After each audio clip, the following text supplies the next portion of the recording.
Բարև ձեզ, այսօր նայում էի երկրի վարչապետի և ՀԵՑ-ի կառավարչի վիդեոն, որտեղ նրանք խոսում էին ինչ խնդիրներ կա ՀԵՑ-ում և ցանկություն առաջացավ ներկայացնել այլընտրանքային տեսակետը, իրականությունը, որպեսզի դուք բոլորդ հասկանաք, թե ինչից էին խոսում, ինչն էր ճիշտ, ինչը սխալ։ Իմ հետ կլինի պարոն Սողոմոնյանը, ՀԵՑ տնօրենների խորհրդի ղեկավարի խորհրդական, ողջույն, ոնց եք։ Նարեկ ջան, լավ եմ։ Եկեք անցնենք գործի։ Հիմա մենք ձեզ կներկայացնենք, թե ինչ է խոսել Նիկոլ Փաշինյանն ու Ռոմանոս Պետրոսյանը, եւ նաեւ կներկայացնենք, թե որն է իրականությունը։ Ինչու ենք էսի անում մենք, որովհետեւ երբ նայում ես վիդեոն, դու sense կասկած առաջանում մոտդ, սկսում ես կասկածել, կարող է մի բան է ինչի։ Ուզում եմ կետ առ կետ անցնենք, որ բոլորը տեսնենք, թե որտեղ մի բան է ինչի։ Անհանձնարարչապետ, ի սկզբանե բարձր ղեկավարության, մասնաճյուղի տնօրենների, գլխավոր տնօրեն եւ տեղակալների կարգավճարները վերջիններիս կամովին հրաժարվելու արդյունքում մի քանի տասնյակ միլիոն դրամի խնայողություններ ձևավորվեցին։ Առաջինը պատում են նրա մասին, որ ՀԵՑ-ում աշխատավարձերը ցածր են ու իրենք ստանալով Սամվել Կարապետյանի կողմից աշխատավարձ,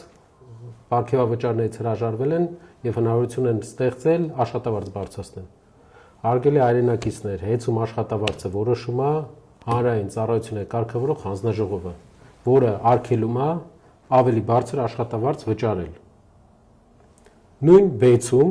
նույն աշխատավարձն է։ Եթե դուք այդպիսի լավ տրամադրվածություն ունեք մարդկանց հանդեպ, որ ուզում եք աշխատավարձ բարձրացրեք, բեցում ինչու աշխատավարձը նույն չափ, ինչքան ՀԵՑ-ում։ Որտեվ նույն հանրային ծառայությունների կարգավորող հանձնաժողովն է որոշում։ Ասեմ ավելին, ի տարբերություն բեցի, ՀԵՑ-ում վերջի տարիների ընթացքում Սամվել Կարապետյանը իր անձնական միջոցներից 11 միլիարդ դրամ է հատկացրել ավելյալ աշխատավարձ տալու համար կամ աշխատավարձը մարդկանց բարձր պահելու համար, որը ոչ մի սակագնի հետ կապ չունի, իր միջոցներից է։ Այսինքն նրանք խոսում են նրա մասին, որ ՀԵՑ-ում ղեկավարության աշխատավարձը բարձր է,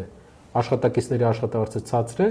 ուզում եմ ձեզ տեղակ պահել, որպեսզի հակադրություն ստեղծեն, ինչպես միշտ իրենք ղեկավարություն եւ անձնակազմ հակադրություն են ուզում ստեղծեն, ուզում եմ ձեզ տեղակ պահել, որ իրենք թող բեցով զբաղվեն, բեցում էլ նույն վիճակն է, բեցը պետական է, իրենցն է, բայց բեցում ինչու չեք փոխում, ՀԵՑ-ում եք փոխում։ Միակ նպատակը ձեր ուղղակի արդարացնելն է, խլելը։ Ավելեմ, այդ աշխատավարձը ձևավորվում է հատուկ հանձնաժողովի, հանրային ծառայությունների կարգավորող հանձնաժողովի հաստատած մեթոդոլոգիայով, որը գիտականահենք մեթոդոլոգիա է, այսինքն ամեն անգամ այդ աշխատավարձը չի հաշվարկվում տարբեր ձևա, այդ նույն մոտեցումն է թե բեցում, թե ատոմականում, թե մնացած տեղերում, որոնք որ համարում են բնական մենաշնորհի սուբյեկտ, ունեն լիցենզիա եւ գտնում են պետական հանրային ծառայությունների կարգավորող հանձնաժողովի ներքո։ Իմիջիալոց մի նրբություն էլ ասեմ, աշխատավարձի ֆոնդը հաշվելիս ըստ գործող պետական ստանդարտների սահմանվում է նաեւ աշխատողների թվաքանակը։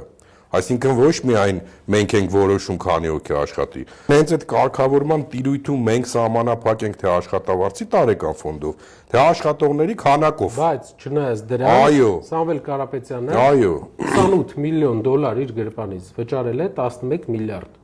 որ աշխատավարձերը հնարավորինս բարձր պահի կամ ավել մարդ պահի աշխատանքի։ Պարզ ասենք, հասարակ քաղաքացին դրա համար չի վճարում։ Հասարակ քաղաքացին հավելյալ աշխատավարձերի համար չի վճարում, վճարում ենք մենք, վճարում է Սամվել Կարապետյանը իր միջոցներից։ Անցնենք երկրորդ կետին։